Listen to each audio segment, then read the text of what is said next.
really quickly say I'm Sandy Brown. I'm the illustrious MC for tonight's low-key event, and so I get to introduce people. It's great to be here. Wow. Just looking out in this room, I have to say, I know almost everyone here, and can think I have fond memories of working with you all on so many important community campaigns and doing electoral work. We love you, Sandy. And I love you all as well.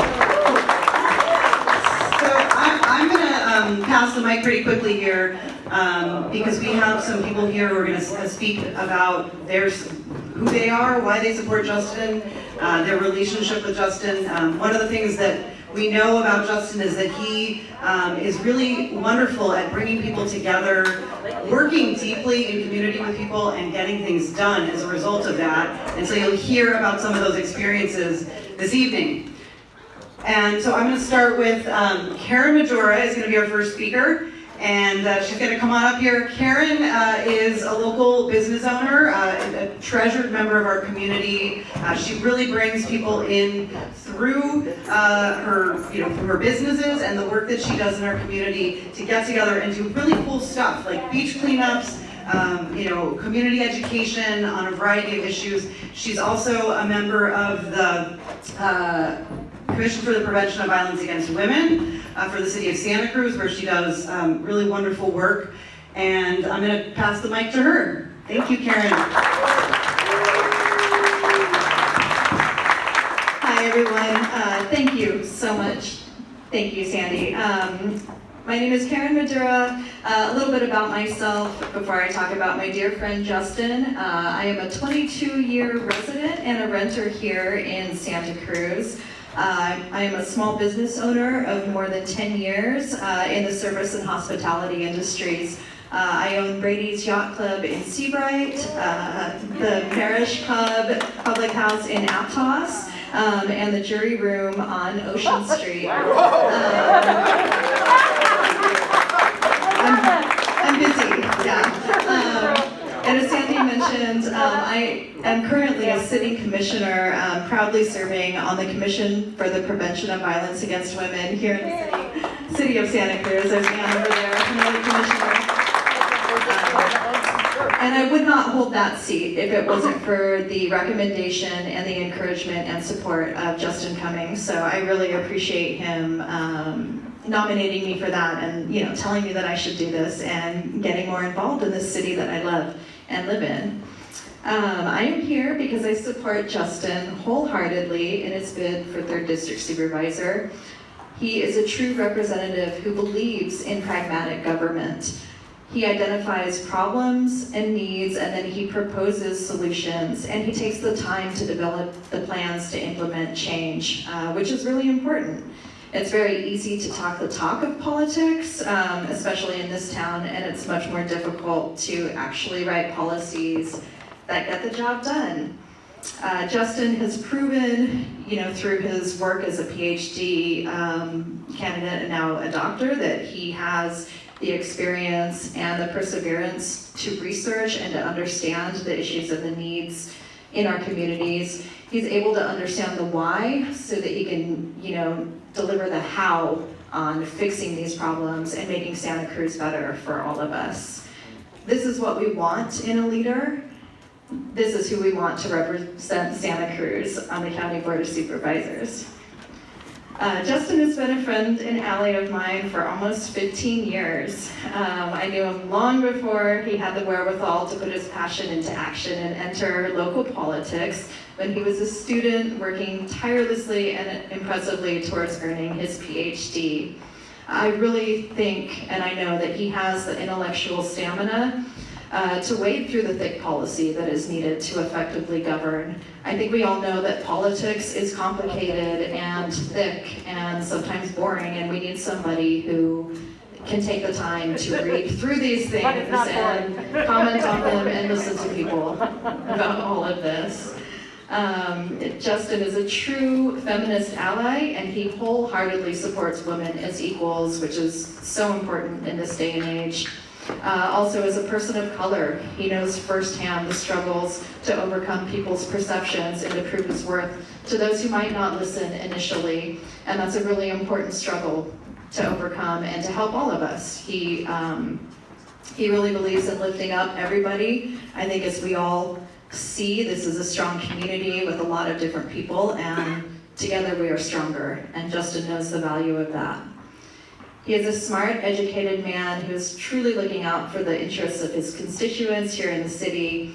I know him as a friend, and I respect him as a professional, and that's why he has my support and my enthusiasm for this campaign.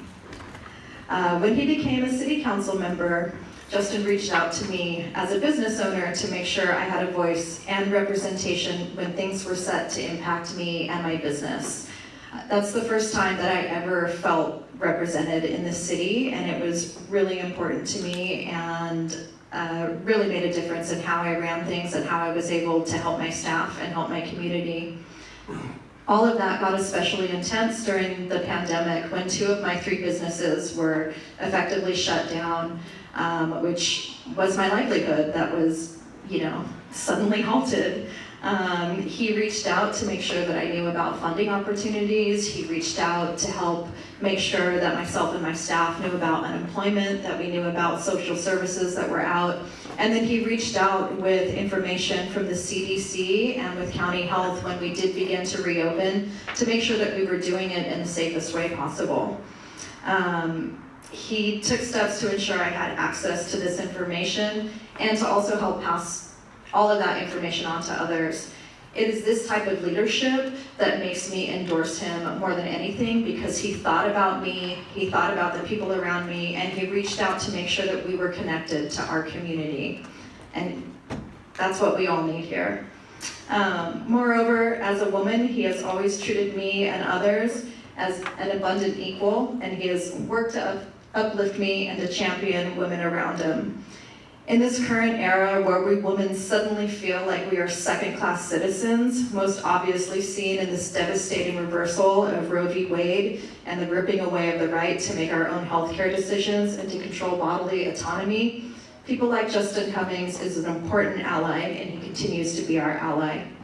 We know, especially in this town, that our fellow women are going to show up to march, but we also need to make sure that our men, our brothers, our allies are showing up with us and also working to lift us up, as he has done for myself and for others. There is so much more to say, but I just want to end this and say I'm so happy to support Justin, and his recognition and his support has made me feel like such a big part of the city, and that's really important to me. I love Santa Cruz, and I want us all to do better and do well, and I want Justin to win for 3rd District County Supervisor.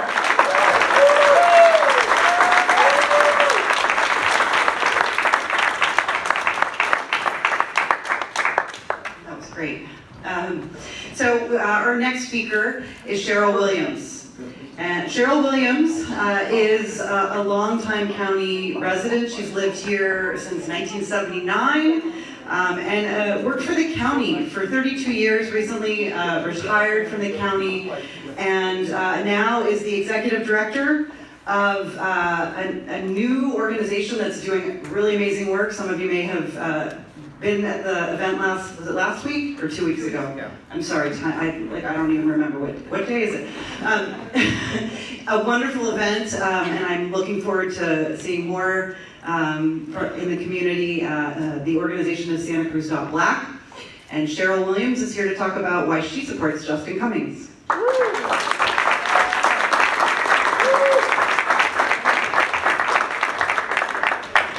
Thank you, Sandy, and Karen? Karen, yeah. Yes, this is going to be, so my little speech is going to be a little bit different because my whole being right now is ensconced in Santa Cruz Black. But firstly, I want to say that I do not like public speaking, so you know I really, really, really am supporting Justin because I'm standing here before you. That's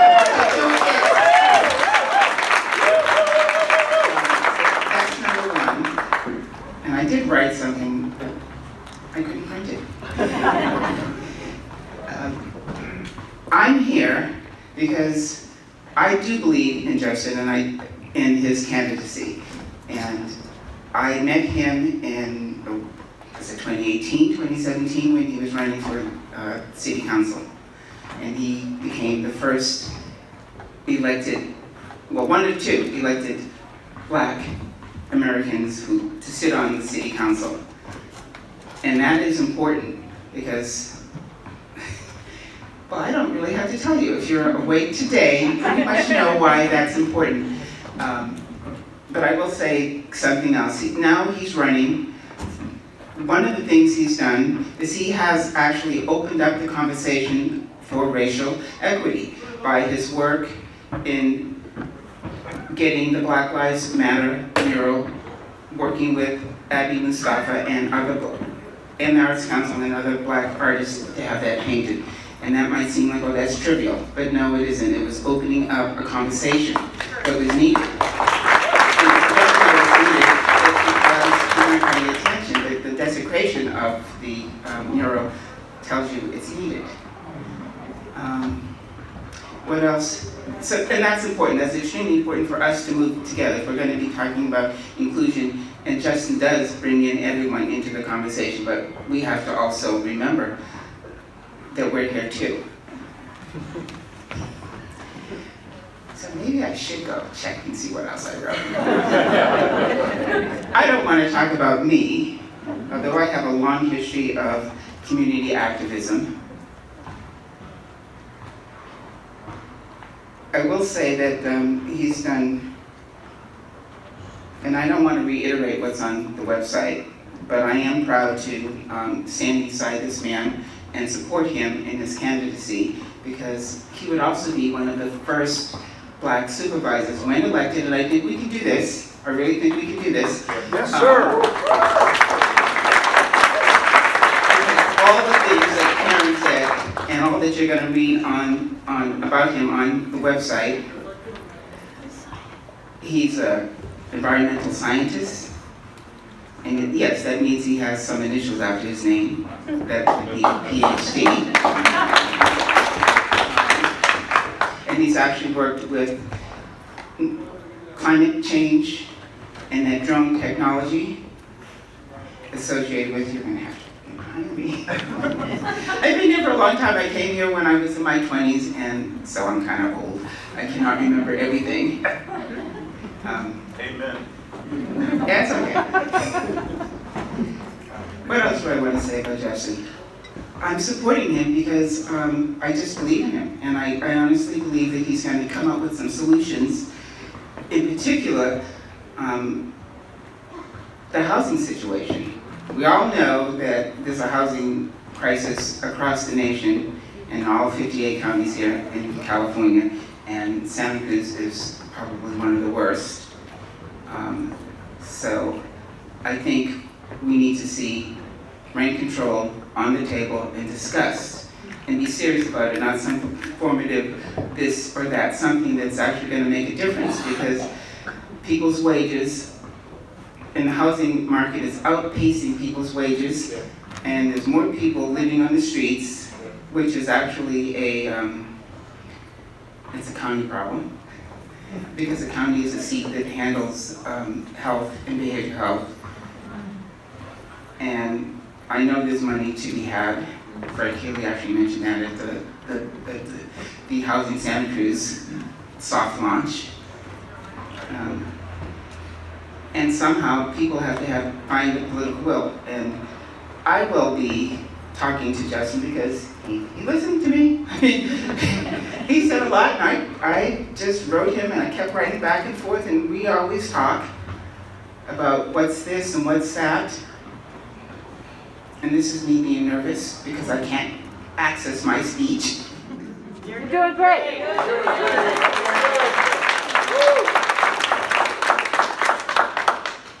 But I think he is going to be a bold leader, because he was, and he is, sitting on the city council. I'm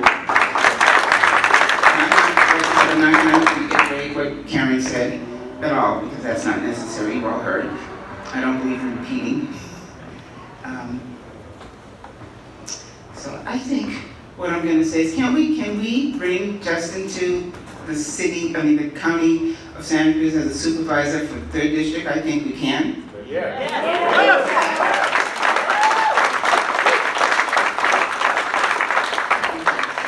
I'm done.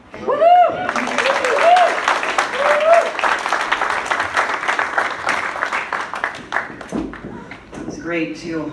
Thinking about political will, and I see a lot of political will in this room, and I'm looking forward to working with you all. Our next speaker needs no introduction, but I'm going to do it anyway. Gary Patton is a longtime Santa Cruz resident, a champion for many issues around environmental preservation, neighborhood, quality of life in neighborhoods, affordable housing, really pushing back when the kind of leadership, the staff leadership in our county, in his case, but it's true of the city as well, say, oh no, we can't do that. It can't be done. He's able to think outside the box, and he's able to generate that political will and bring people together. He's, for me, an inspiration and really a model for how you do politics in our community.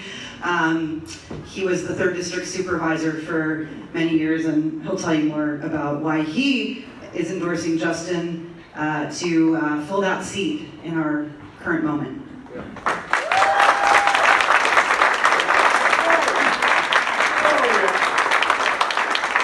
Well, Sandy, the number that escaped your memory was 20 years. I was the 3rd District Supervisor for 20 years.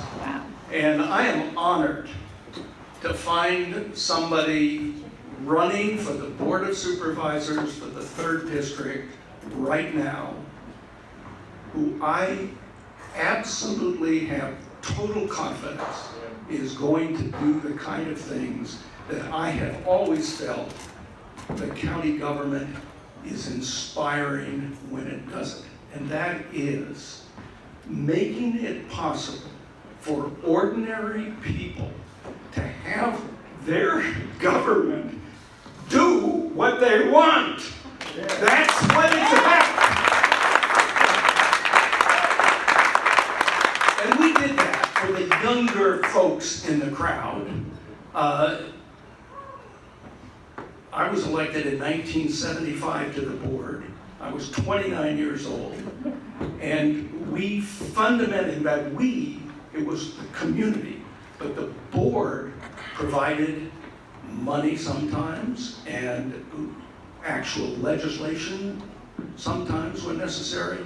And the leadership, it acted on behalf of the ordinary people. We were the fastest growing county in the state of California, the 5th fastest growing county in the entire United States. Growth was projected to pave over every bit of farmland around Watsonville on the north coast. We were losing the quality of water in the San Lorenzo River, which was the major water supply in Santa Cruz area.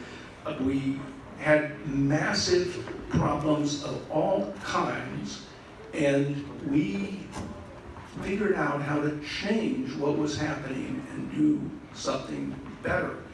And county government can do that.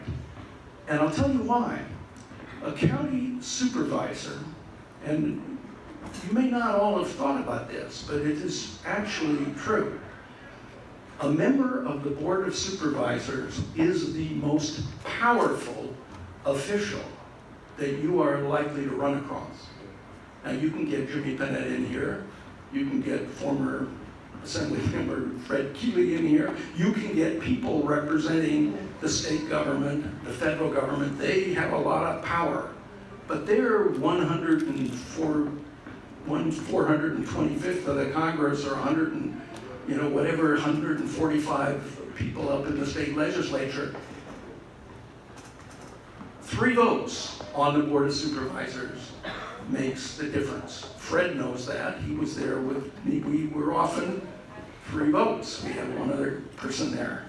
And Justin, this slogan, bringing us together, getting things done.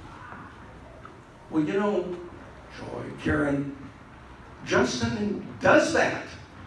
I have watched Justin do that. And we can deal with the incredible land use challenges, the incredible social service and housing challenges that we have. Even little Santa Cruz, we can do it. We stopped offshore oil drilling in the time I was on the board.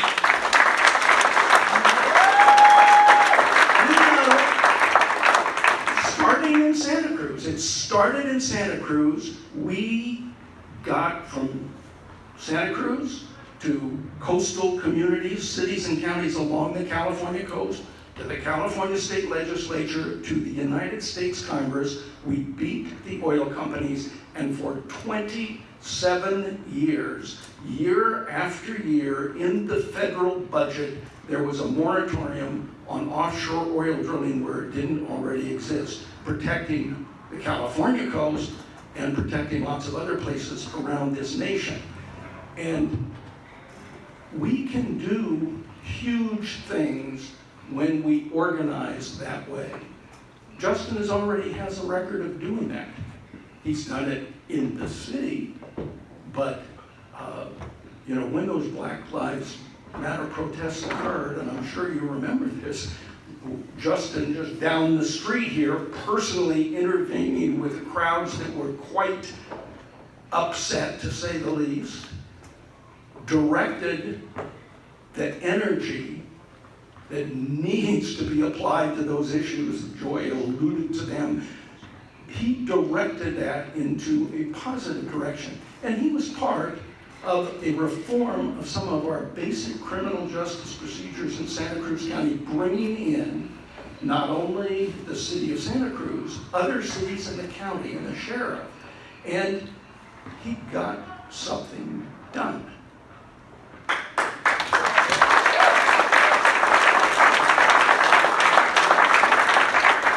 Karen talked about her business. I was at a place with another meeting where Justin was there, and some small business owner speaking about the pandemic said, "Justin saved my business." He did, because he took action and he mobilized the resources that are available. Now let me just tell you, there isn't anybody else that you have on your ballot that's going to do that for you.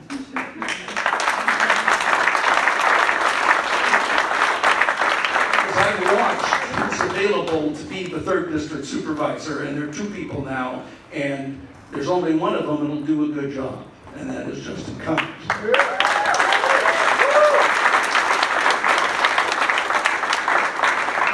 In my neighborhood, where there was a 7-story building proposed right next to single-family dwellings, the 831 Water Street project, Justin Cummings came, met personally with everybody in the neighborhood, and when that came to the city council, he said, it's got to be redesigned. It's got to be, things have got to be done differently. It's not fair to the neighborhoods.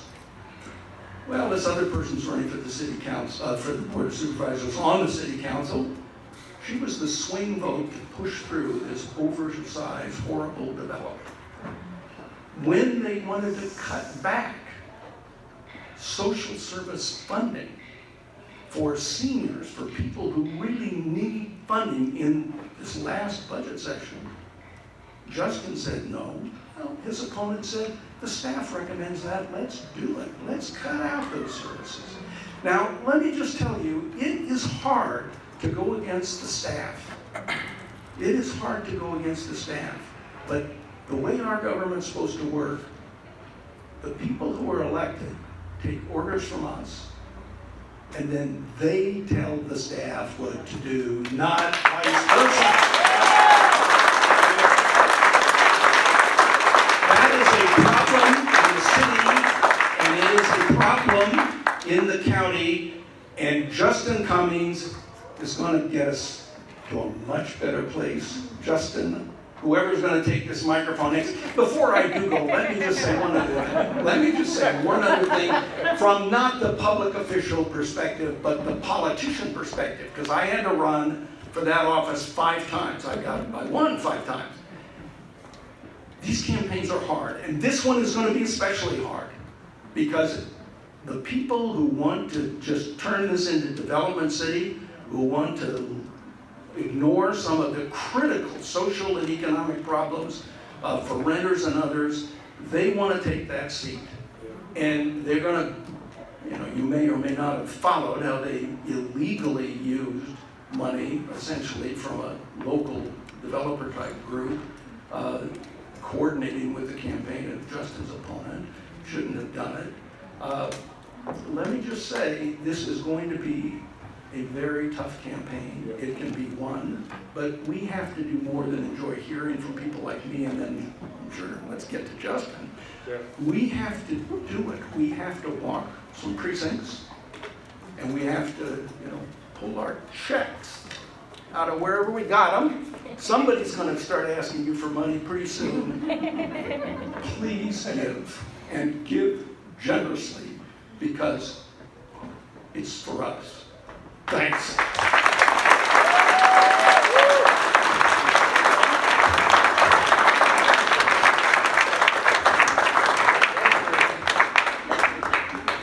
Well, first I want to start by thanking you all for being here today and for all the support you all have given me, not only this year, but since 2018 when I first decided to run for office, having never had really any experience in politics at all.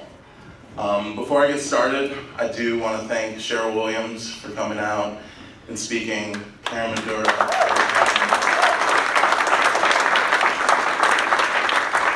And then I do want to make a couple of acknowledgments also before I get started, because as you all know, not only do we have the county supervisor race happening right now, but we have now shifted to district elections. And not only have we shifted to district elections, but we also are shifting to a direct elect mayor. And so I just want to acknowledge first some elected officials and formerly elected officials in the room. We have former Mayor Tim Fitzmaurice, who's in the room with us today. We had former Mayor and Councilmember Chris Crone. I think he has left, but he was here today. We have Councilmember and one of my dear friends and someone who's been an inspiration to me, Councilmember Sandy Brown.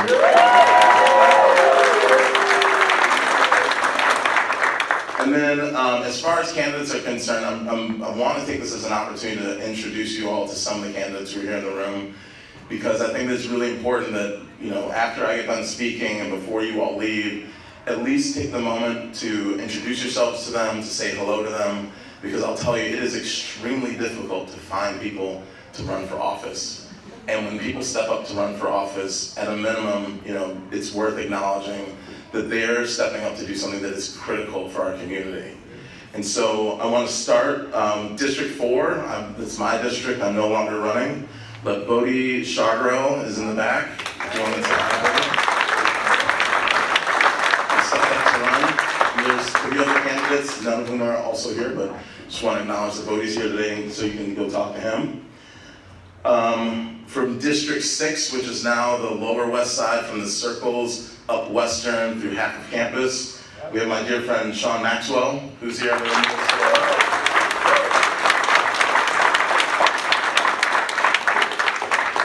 For the mayoral candidate, we have Joy Schendeldecker. I've recently met Joy, and Joy has been a supporter throughout the fall campaign. So please make sure you go and talk to her about her platform. And then we have another formerly elected and current candidate, former Speaker Pro Tem for the California State Assembly, Fred Keeley, who's in the back. I've gotten to know Fred a lot over the years. Since when I first ran, he's been someone who's given me a lot of advice. He's hosted fundraisers at his house, has donated to my campaign, and and that's just one elected position that he's held. He's held many other elected positions in our community. So please make sure you take some time and go say hi to Fred as well and learn more about why he's running and speak to all the other candidates about why they're running, because it's important that we're informed and we know who we're voting for and what we're voting for.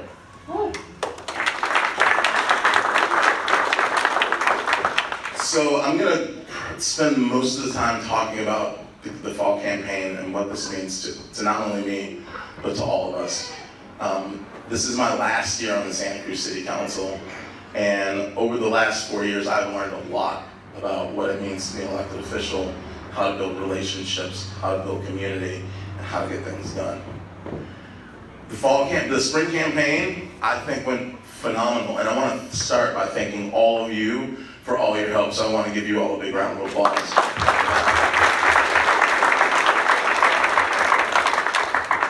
There were 3 candidates in that race, and as a candidate who raised half as much as one of my opponents, we came in 485 votes behind that individual. They raised almost $100,000. And most people, especially when I'm in endorsement forms, they're asking, well, how much do you expect to raise? And people always see this dollar amount as that's the person who's going to win. But let me remind you that when I ran for city council back in 2018, I was number 4 in terms of fundraising. I came in at number 1. That's what we're going to do. And we just demonstrated that again with the No on D campaign. The No on D campaign was not the highest fundraiser, but overwhelmingly destroyed the Greenway folks. And let's give a round of applause to that. And the way that was able to happen was because all of us took the truth and the information out to the people. We told them what it truly meant. And it was a grassroots campaign. And that's what this campaign is. That's what it's all about. It's not about the money, it's about the people.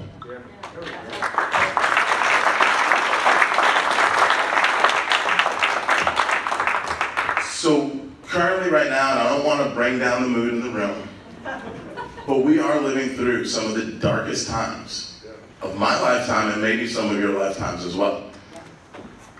We have inflation at an all-time high. We have a homelessness crisis in our community that is out of control, and our local government really is starting to run out of ways to figure out how to deal with it. We have a housing crisis, and as someone who, yes, I have a PhD, and I have 2 bachelors, and I work at the university, I cannot afford to live here. And what does that mean for everybody else who works here? What does it mean for our service workers? What does that mean for our teachers? We have 20 vacancies in our police department right now because people can't afford to live here. So it truly means that our society is beginning to fall apart. And as someone who has fought for affordable housing in this community, someone who's worked with Sandy Brown to increase our inclusionary affordable housing percentage in new developments just 20%.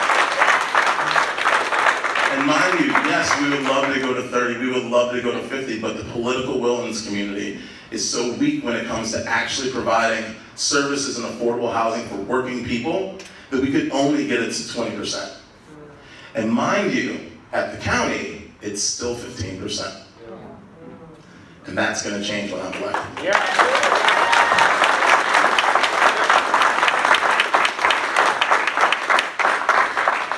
Karen is not alone when it comes to small businesses and how badly they're being hurt right now.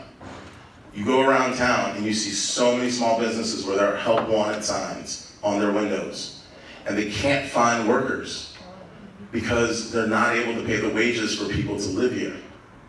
But then I'll take it a step further. Earlier this summer, I was able to sit down with some Aptos high school students. Some were junior high, some were in high school. And I was asking them, do you see yourself staying in this community? And many of them said, we can't afford to. Our parents are keeping us here so we can graduate high school. And then wherever we go, many of them are going to come with us because they can't sustain being able to live here. That's a problem. So not only can small businesses not pay workers, but they're not going to find workers because there won't be young people living here to fill some of these early entry jobs. Which means that for the agent community that we have here, if you need to go to find a nurse, if you need to go to a pharmacy, there's not going to be people there working. because we can't afford to live here. And so that is something that we fundamentally have to change. And the time is over. I got involved in local politics here because I saw so many of my friends having to leave. I went down to the Civic, I decided I'm gonna start getting involved. It was Affordable Housing Week, I put my name on an email list and started getting involved with the rent control campaign.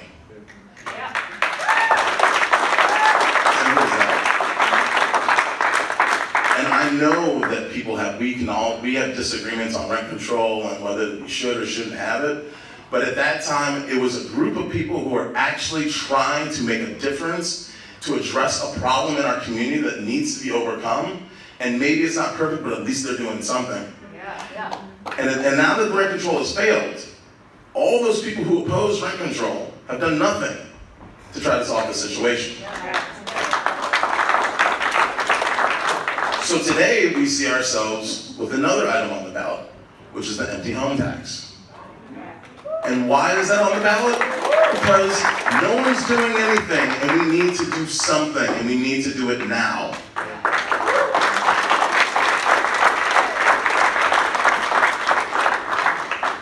So moving on from housing, there's so many other issues, and I don't want to stay up here too long, but I think that we're still recovering from COVID-19.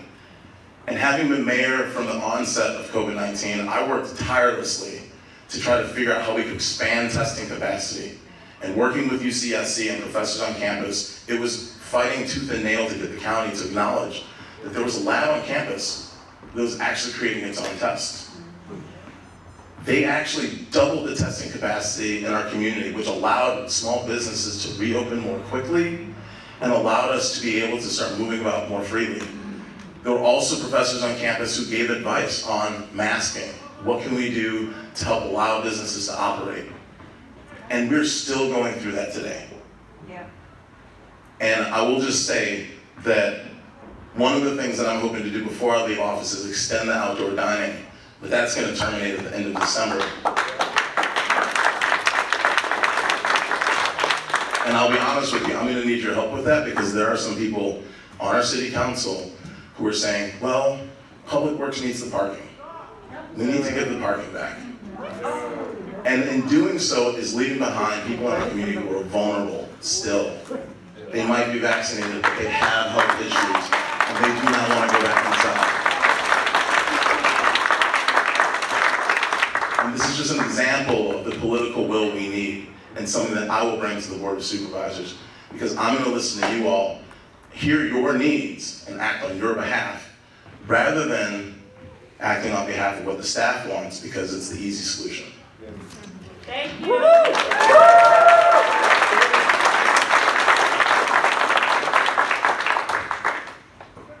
I was going to go into my background, but I think most of you all know me, so I'm going to skip that part because I want to really have an opportunity to speak with you all and have you all engage with one another, and also tell you all about what I see are some of the big issues coming forward.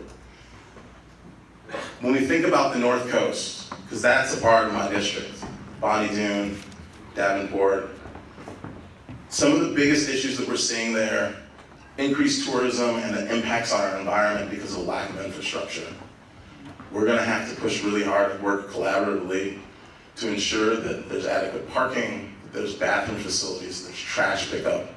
Because if there's one thing that I care about, the reason why I went to college for 11 years of my life was to protect our environment.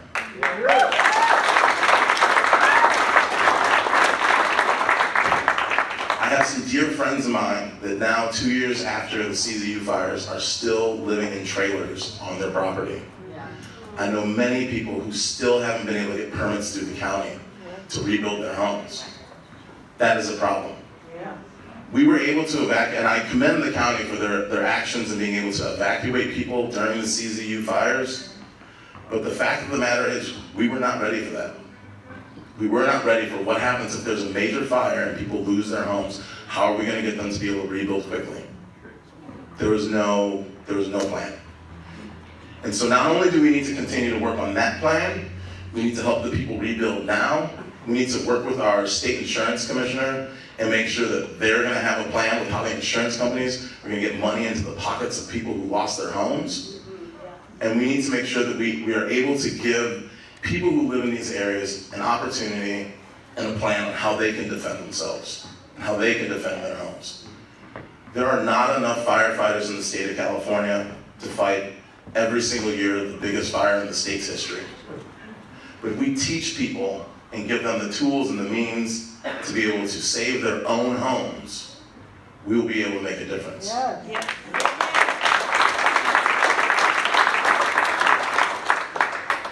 I've been talking about this next item for the past 2 years, and many people in this community brought it to my attention. After the murder of George Floyd and after the murder of many other African Americans across the United States, people have been calling for alternatives to crisis response. And I just recently read an article on Lookout that one of my fellow council members is also supportive of alternatives to crisis response, which means we might have 4 votes in the city council to start getting that moving forward in the state. That council member has voted against this time after time, every time we bring up trying to get some funding just to even do a study on alternatives to crisis response. But I think that at the next city council meeting, given that we're going to be giving more money to address homelessness, maybe we should bring this up as a topic.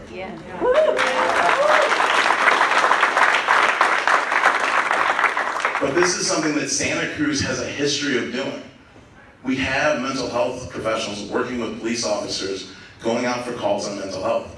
We have downtown outreach workers who go out for calls on mental health in the downtown. And what we're currently doing, me working with Zach Friend on the Criminal Justice Councils, we're currently conducting a survey of all the different police agencies who have mental health liaisons and who don't, and how they respond to those calls, and the experiences of those mental health liaisons. And our hope is that that study will be out by the end of the year. So we're making some progress on this, but it's something that we have to do. Our community is demanding it. We don't, and to be quite honest, our police and fire are demanding it as well. They got into the profession, one to fight crime, the other to fight fires. They did not get into this profession to go address calls for someone who is having a mental health breakdown, someone who's potentially ODing. They're not social workers. And we need to take this responsibility off their plate, let them not just be the catch-all for anything that comes forward, and we need to create a new service moving forward to help people with professionals who are trained in mental health and social work to address those calls. And that is something I'm committed to.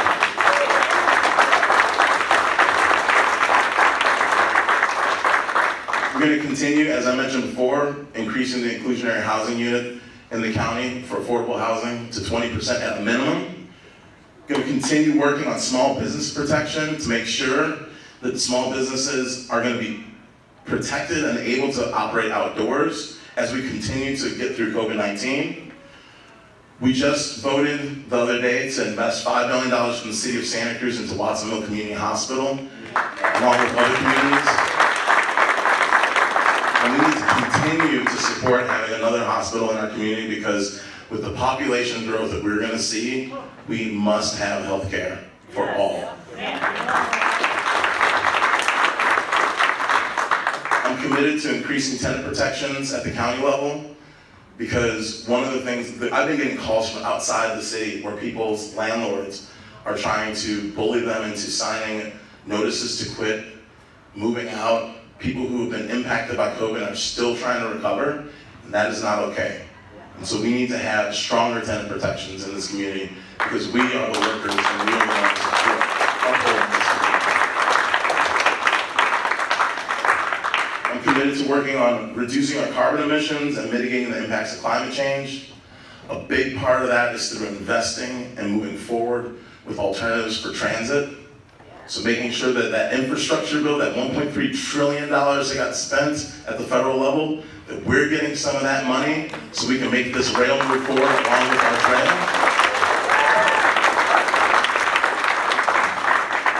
And I know some of you might not like this next one, but the jump bikes disappeared and I've been driving more and more ever since that happened. So let's bring back, I know you don't like them when they park in front of your house, but hey, our climate needs us to get on bikes more, so bringing back that jump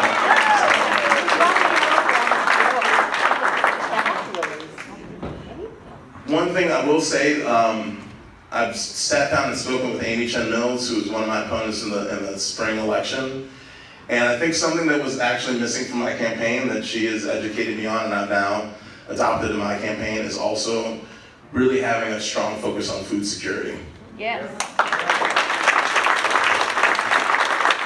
We are so fortunate in this community, in this county, to have so much arable land that we can grow food on that's fertile. And we need to make sure that we are preserving that land and that we're ensuring that we're continuing to move forward with practices that promote plant health, which promotes human health. So we're moving away from pesticides and conventional agriculture, trying to move more into sustainable forms of organic agriculture. And I look forward to working with organizations like CCOF, like the farm at UCSC, and with many of the farmers in our community so that we can continue to make sure that we have food for our community and that food is available for us that's healthy and keeps our community safe and proud.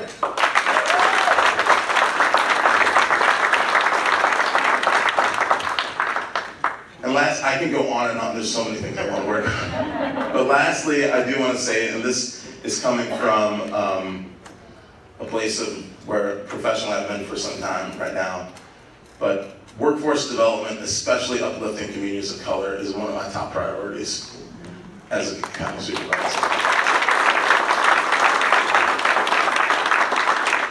I know that right now we're going through a really challenging time with Roe v. Wade being overturned, but thinking about the rights that women are losing, I also think about women of color and people of color and the rights that we are losing as well within those communities. Blacks and Latinos and Indigenous people are the most impoverished groups of folks in the United States. They face the highest rates of poverty. And when access to reproductive health gets torn away, it gets torn away even more for communities of color. Because as being a part of a group of people who experience poverty, it's much more difficult for the women who are reflective of those demographics to get access to those resources. But more importantly, as people who experience poverty, we're more likely to be renters. We're not going to have as much access to wealth in this community. And so we're going to be the front line of people who get pushed out. And we're seeing that happen. And it's got to stop.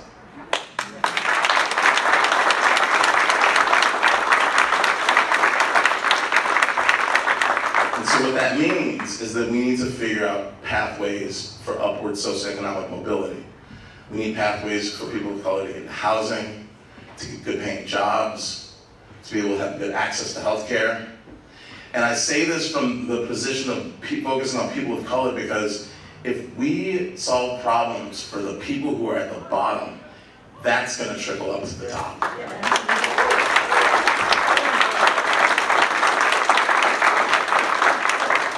And I will tell you first and foremost, for having engaged with a lot of people here and some of my friends who are here in this audience who are not people of color, who are white, what's happening in Santa Cruz is not a race war. It's not a war on gender. It's class war. Yeah. And class war, since the end of slavery, has been the great divider. It is what prompted racism to exist. Because they want us to be fighting each other and not to be working together to overcome oppression in our communities.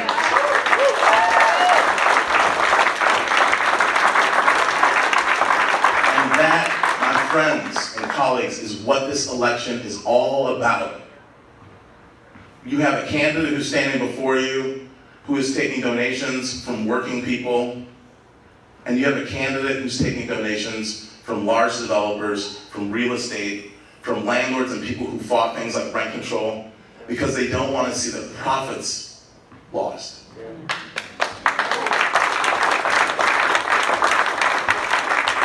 And what I'm here to represent is what Santa Cruz has been for a very long time, which is a place where everyone can live and thrive. But more than that, I'm also here to bring about some change because we need more diversity. We need working class people to be able to afford homes again. Because at one point they were able to and now they can't. We need to bring that back. And that's going to require all of us working together to ensure that this is a place where everyone can live and thrive.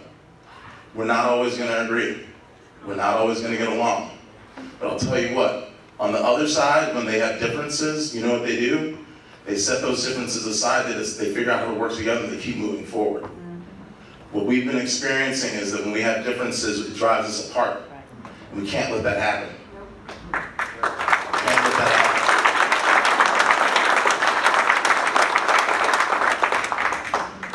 And so I just want to end by thanking you all for being here, and you might want to ask, how can I support this campaign? First and foremost, you can donate, because we can't do any of this and get the word out without having some money. But you can also spread the word through social media. You can come over here, put your name on our email list so we can let you know when there's upcoming events and activities. We're going to start walking, I think, next weekend. You can join us as we knock on doors and talk to voters. You can take a yard sign, and if you're at a really busy intersection at Spaceport, we will get you a very big yard sign too. If you don't like walking and talking, that's fine. We have days where we'll just be dropping literature off at people's porches, and I know we all need to get our steps in. So, come on out. Get your heart rate up, get those steps in. You can talk to us to host a meet and greet, you can phone bank, but most importantly, you need to go and vote. Yes. You need to vote. You need to get your friends to vote, register people to vote. We need to vote this fall. And so I just want to end by saying one last thing, which is that this is not about me. It's about us. If it's not you who steps up to help, then who? And if not now, then when? And so I will end with a quote from a musician from Rage Against the Machine named Zach De La Rocha, another freedom fighter, who said, it has to start somewhere. It has to start sometime. What better place than here? What better time than now?